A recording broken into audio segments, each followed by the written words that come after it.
Hey guys, it's TMF Style. I'm Jose Zuniga, and for this week's video, we're going to be discussing the waistcoat. This is one of my favorite pieces in menswear. This item, in my opinion, exudes the ultimate level of elegance. And what I love about it is that you can easily just take your jacket off, walk around the office, and still look put together somehow. And that's the beauty of a three-piece suit. Now here, I'm actually wearing suits separate, so I'm not wearing the full three-piece because I kind of want to show you a contrast, because what I'm going to be specifically focusing on in this video is how it should properly fit a man.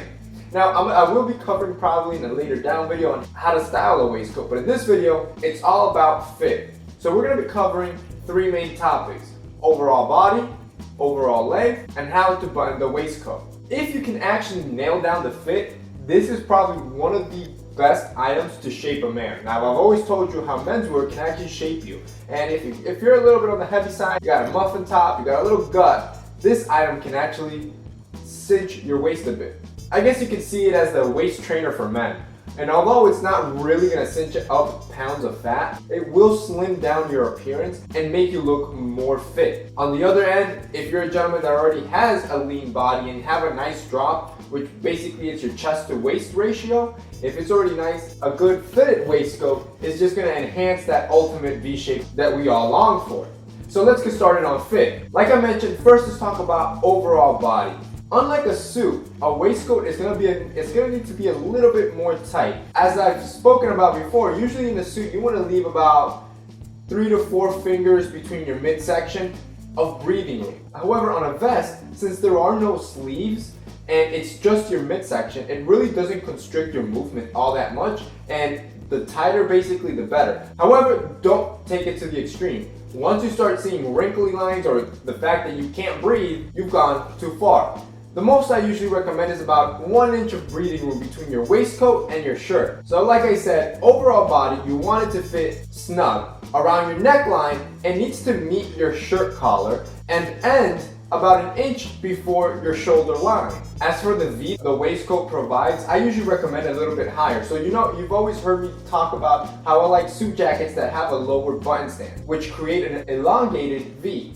On a waistcoat, you're gonna want this V to be a little bit shorter up your neck. This will give you a contrast when wearing a three-piece and of course show that you are in fact wearing a three-piece. They do sell lower cut waistcoats. It's called a U-cut.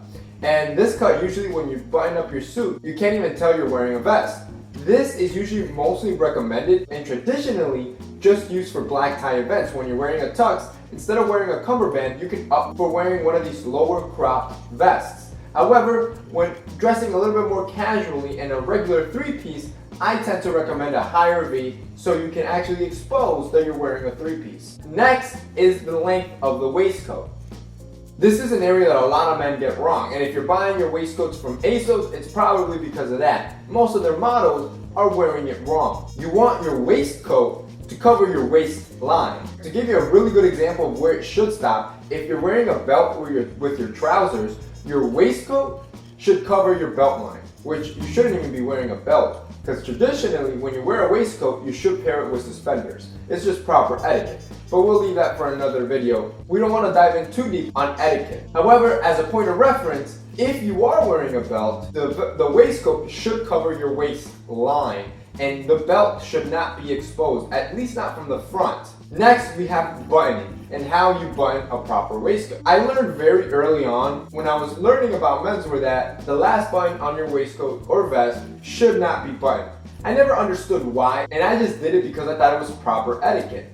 However, through further research to bring you guys this context and looking in deeper, there's actually a lot of theories as to why exactly this rule came into play. As you know, for a suit, you leave the last button unbuttoned because it actually shapes your body better and gives you that upside down V and then X at the bottom, which is what you want. But on a vest, it really doesn't add that effect. So the question was, why is it done? So through further research, I actually found that it's neither proper etiquette or proper fit. It's actually more down to taste and customs. There's like 5 or 6 different theories, which I will not go into in this video, as to who came up with the idea of leaving your last button unbuttoned. Now, me personally, if you want my opinion, I do it and I guess I'm just used to it, and I would recommend you guys do as well if you like it. If you don't, you can bind it and you'll still look good and proper. Alright guys, so that's basically the 3 main areas you want to focus on when you're purchasing your next waistcoat or vest. If you guys like this video and found it informative, remember to like this video and share it so we can reach and teach more men. Remember to follow us on social media. See you guys next week.